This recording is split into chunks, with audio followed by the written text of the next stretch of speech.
In today's video, I'll be showing you how to fix and solve login problem on Bluesky Social app. First of all, open Bluesky Social app.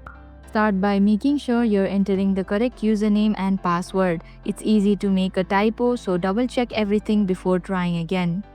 Sometimes Bluesky servers might be down for maintenance or experiencing issues. Head over to Bluesky's social media pages or website to see if there's any information. If the app keeps glitching, try clearing the cache.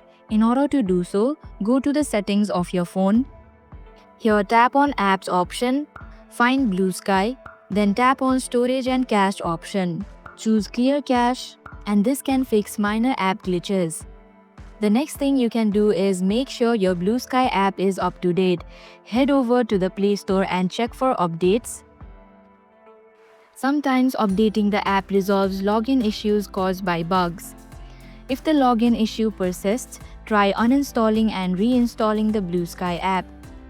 If none of the above works, there could be an issue with your account. Try contacting Bluesky's support team to see if there are any issues with your account or if they can help resolve the login problem. And there you have it. Hopefully one of these steps helped you fix your login problem on Bluesky.